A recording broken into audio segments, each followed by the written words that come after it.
Welcome back, everyone, and Gerry, surviving his medical leave. Yes, Yeah. I am back. Hey. Better than ever.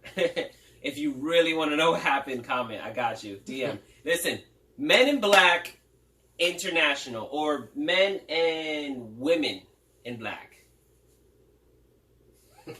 This movie starring Chris Hemsworth, a.k.a. Thor. Yes, that's recent. And Tessa Thompson, a.k.a. Valkyrie. That's also recent. So it's a new Men in Black. It's not a remake, but honestly it's a continuation. It's like a soft reboot, kind of. Kind of. They acknowledge, they give homage to the old ones, but it's not like it has anything to do with them. to do it. Yeah, you don't have to watch the original 3 of Men in Black to appreciate this movie or even know what's going on. You're right. It is a soft reboot. Joe, with the story, understanding what we had with the Men in Black series, and with this one, how did you feel about it? I wasn't the biggest fan of it. This is not saying any spoilers. In the trailer, they show that she finds them instead of them recruiting her, which I was okay with. Yeah, Tessa Thompson finds the Men in Black. Yes, she finds the whole organization, and she wants in, instead of in the first movie with Will Smith, him being a cop for the NYPD, they recruit him after, what happens in the first movie. And I didn't mind that, but I wasn't a fan of, like, the whole story of how the end of the world was about to happen. Right. The whole point of whatever's endangering the earth at this time. Exactly. I honestly, I'd have to agree. I personally felt like this movie, although it wasn't horrible, it just was really predictable. Like, really predictable. I felt a lot of plot points. I kind of called them out, as the movie was going on. If it wasn't for one character in particular, I honestly would be bored because of how often I was able to call it out. But yeah, you're right. I completely agree. Like, the way it was written, it could have been better. It could have been juicier. As far as the characters and the actors are concerned, Gerry, I'll pass this to you. How did you feel? Chris Hemsworth and Tessa Thompson, they're making moves. They're making movies. They have the chemistry. I liked their interactions. It didn't feel forced. It felt natural. Right. I liked what they had going on. I just wish the script was funnier, because it wasn't really. There was a few times where I really laughed. Yeah. And you expect to laugh these movies, because Will Smith, he's hilarious. Yeah, he made the movie funny. He made the movie funny, and then Tommy Lee Jones as K, his like serious demeanor kind of balances out Will Smith's kind of craziness. Yeah. But with this, it's just, they have good chemistry. You can tell they get along. They're, they're friends. This is now their third movie together. Yeah. This is fourth movie. Because they were in Thor Ragnarok and Avengers. And now this is their third. Yeah. So, you could tell like they have good chemistry, but it's just not really funny. Yeah.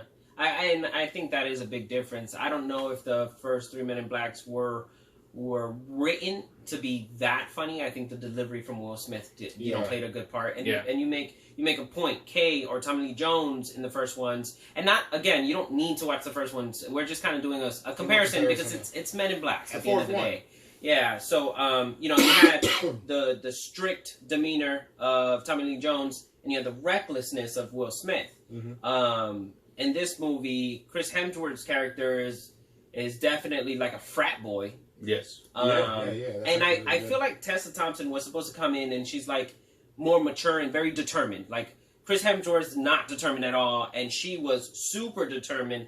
But then at the end of the day, she also was and she was a rookie. Yeah, she's a rookie, so she doesn't know the ropes 100% when he does, and him having that frat boy mentality, knowing everything, and her wanting to know everything and doesn't. Yeah.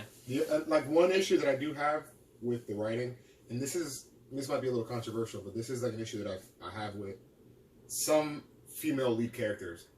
They know too much already too quickly, just to seem like, oh, they're strong or they're powerful, oh, they're equal. And I don't mind strong female character. I actually love it when they're written well. Yeah. But when Tessa Thompson's character M, she already knew half the Everything. stuff. You know? Yeah. Like she knew too much too quick. There was no Yeah. training. It's like Rey with the Star Wars movies. Yeah, all of a sudden. She's already, you know, she's beating an Kylo Ren in expert, lightsaber fights. She knows how to use the Force. Yeah, I with no agree. training. It's just like I don't like that. Develop these characters, and you know people appreciate them. Yeah. Yeah. Yeah, because she is supposed to be just a She's a smart rookie. human. Yeah, a very Yeah. smart Smart person, human. and with the potential and skill that she has, she can be more. She can climb But the she ranks was easily. already there from Yeah. the beginning. Yeah. Yeah. And that doesn't make sense, regardless if it was a boy or a girl. Yeah. And I don't know if this had to do with just timing in the movie, like they had to cut some things and leave them on the cutting room floor. But there was just one quick scene as far as she really does go from, hey, I found you, okay, your training starts, and then the very next scene, she's an trained. agent. She's trained. There's no time lapse. Yeah. It kind You of don't even know. like- It's very vague. So I don't know if that was the director's fault. I don't know if that was the writing. I don't know if they just had to cut, you know, because the movie ends up being an hour and 55 minutes. But it's just, And you know, and it's not even strong female characters because Doctor Strange is the same thing. You don't know how long he was Yeah. training for. Yeah. You know, it could have been it could have been a year. It could have been 2 weeks. You don't know. yeah. And then he's all of a already the sudden- master of and you know he's the dark powerful. and mystic arts. Like Yeah. you said earlier, just the fact of just putting on the screen, 6 months later or 1 year later, Anything, or at you least let us know understand that how time long went it's by, been since. Yeah. You know, And like Yeah. it's more realistic and exactly. believable that okay they have this knowledge because they were trained and Yeah, you've known 6 months have gone by, but in this movie they don't show that. She was definitely rushed. Yeah. She was. I love her. yeah she still was a good Yeah, I I do think- love her. I think she's a really good actress. I think Chris Hemsworth can be funny at times, and in this movie he does do that. Depending on what kind of character they're trying to give off. How this movie looked, and I kind of want to rush the rest of this video because we want to give you our opinion, but we don't want to take too much of your time. The visuals, this is supposed to be, it's Men in Black. Men in Black. The practical visuals from the first movies were great. yeah This movie I think they relied heavily on green screen. yeah Too much. And so I won't speak too much on it. Joe, quickly, how did you feel about the visuals? One thing I did not like about the visuals was that when they were in a scene staring out the window, you can tell that it was just like this movie setup. And just as simple as the wall and the things on the wall behind them, it just looked like they were on a setup scene. It didn't make me feel like they were really looking out a window, because in a lot of scenes in a lot of movies, when someone's looking out into something, really they're not looking out into anything. They're looking at a green screen. It's just the way the camera is set up. But it makes you believe, just on them looking at it, that they're really looking at what they were looking at. But the way this movie was set up, it didn't even make me believe that they were looking out of the balcony. Yeah, there was a lot of scenes like that.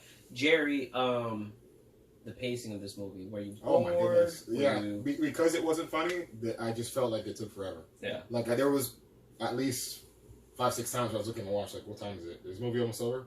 Like I'm thinking, okay, this movie for me it started at 4:30. It's already 6 o'clock. Oh my goodness, I still got like 25 minutes left. Yeah.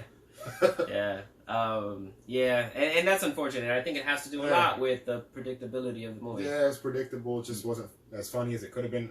Honestly, like you were mentioning earlier, I think there's only one character for me that kind of at least helped. I don't know if you want to Yes. get into that. All right, listen. Everybody needs a Pawnee. Yeah, Everybody needs a Pawnee. Bonnie's a cool character. He is the one that makes this movie work for me, honestly. And he's not in.